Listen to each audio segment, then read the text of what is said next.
Wat Tyler claimed they were zealots for truth and justice, not thieves and robbers, and he was right. Although to chant a revel, while ransacking the rich, might understandably be regarded with delight. Wat Tyler and his followers were singled out for disdain by a society poisoned by moral corrosion. Current attacks on benefit claimants and the undeserving poor have invited a similar social explosion. The Sunday Times Rich List reveals the accumulated wealth of the 1,000 richest people in the country, which, in the midst of a recession, totals £450 billion, not counting what's in tax havens, thanks to the city. All reinvested to make more money, to buy more privilege, for their children and for their children alone, to perpetuate the system, pickling social mobility in aspic, and to ensure the old divisions are set in stone. Hell is a city much like London, Shelley said, and to Cobbett it was the Great Wen, a cancerous cyst that sucked at England's lifeblood in a selfish merchant oligarch's gambling den. The city can't hide that its nest egg derives from serfdom, from indentured servitude and then from slavery. As the first capitalist power, the city spearheaded colonial expansion, for which no profitable activity was too unsavory. The city's heritage comes from interweaving money and blood, from low-minded connections of gold war and gain. And, as if following the city's mindset, the mainstream media carry news of war economies again and again.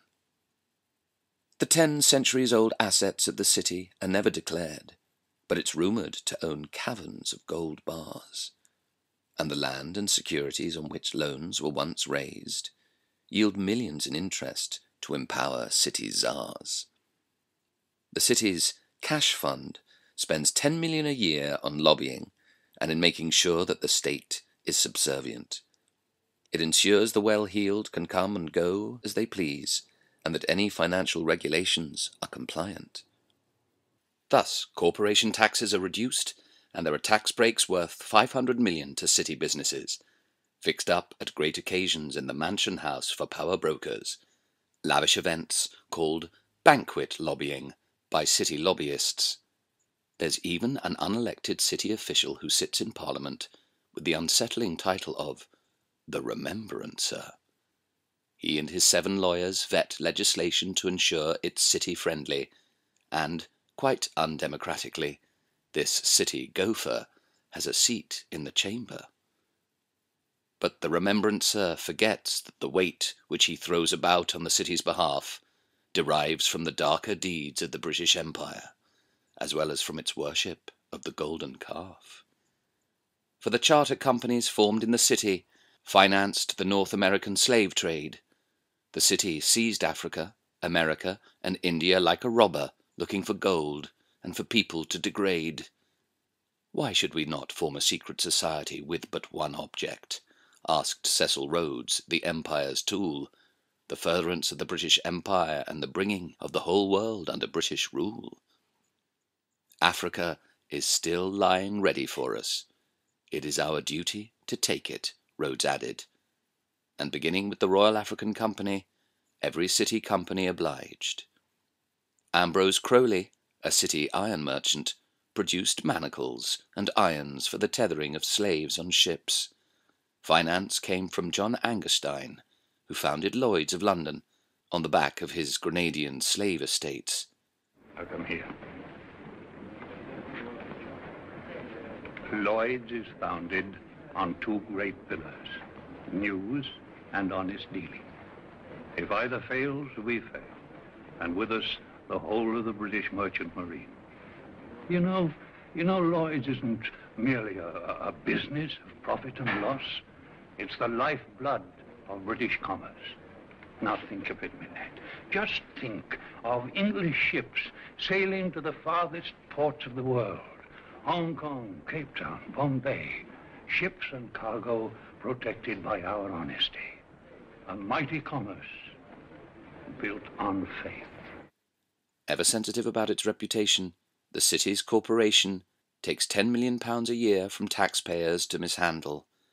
The sum's called the city offset, and it's spent on damage limitation, on trying to cover up all the city's financial scandals, such as the Lehman Brothers collapse or Bernie Madoff's pyramid scheme, a notorious $50 billion racket, or AIG's failed derivatives operation, or the Barclays LIBOR disaster.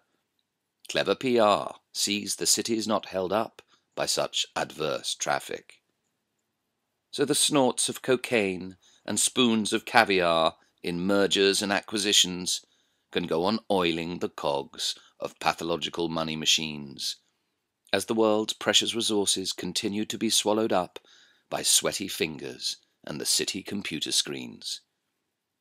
In making sure governments only borrow from the city sentences generations to debt slavery, no differently from the Middle Ages, when serfs were cheated of their birthright by baronial knavery. Thanks to speculative house buying, driven by city greed, London becomes affordable only to the mega-rich, with the poor as an invisible service industry, or simply homeless, there to be stepped over, or left to starve in a ditch. The saying that beneath every fortune lies a great crime has to give each millionaire an antisocial stigma. Why is being one any different from being a child molester or drunk driver? They fall into the same class as Gordon Gekko or Goldfinger. And the squeezed majority pay for the super rich, as they watch the criminal wealth gap grow. And when the lion's share goes to those who don't need it, the rest are inclined to shout, "Fuck it, no." For there's now the widest division in human history between the leisurely rich and the troubled poor. But when the city is secretly stashing away trillions, there's a burning temptation to hack down the door. The City of London Corporation invests in arms, in every arms company it can find, from Lockheed Martin to Boeing to Northrop Grumman to Halliburton. Their investments increase as they decimate mankind. From BAE Systems to Raytheon to General Dynamics, the city makes a speciality of this sickly field. It cares nothing about bloodletting or body counts. The city's only concern is financial yield. And to protest it, a UK Prime Minister, Tony Blair, urged the Serious Fraud Office not to reveal £1 billion worth of kickbacks paid by BAE Systems to Saudi royals in the £48 billion Al Yamamah arms deal. While the rest of the world was uplifted by the Arab Spring, another Prime Minister and some city arms traders left for an opportunistic junket to a Middle East in turmoil, their aim being to sell killing machines to oil-rich dictators. To the arms industry, mass murder is its unspoken ingredient. It's that business's high-end profit stream. What a contrast with William Morris's vision of utopia in his book about John Ball's dream. In it, John Ball returns to address people in the present. He recalls the merry days on earth, where John Ball says, "Fellowship is heaven, and hell is where every man is for himself." In the uprising, Middlesex was aflame as well as Essex and Kent. Chiswick and Hendon, Croydon, Clapham and Mitcham, Kingston and Harrow all sent their contingents to swell the rebel army and cause England's rulers alarm. Then it spread further north and became a national revolt, as the rebels put pressure on landlord after landlord to secure individual charters that released them from slavery. If they refused, landlords knew they'd be put to the sword. The court chronicler Froissart, in a time-serving observation, wrote, "Observe how fortunately matters turned out, for had the rebels succeeded in their intentions, they would have destroyed the whole nobility of England." But in fact it made striking inroads. No poll tax for 7 centuries, and the insurgency had given the lie to feudalism. Likewise, the present city's exposure as a terrorist bankster state highlights the need to skewer its consumer capitalism.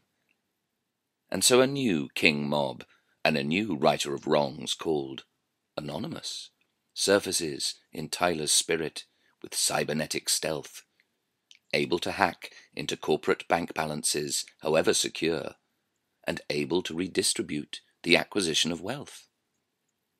During the Peasants' Revolt, Wat Tyler's crowd chanted, "Sceptre and crown, they shall tumble down," and as each action has an equal and opposite reaction, Karma sees that heartless greed isn't set in stone.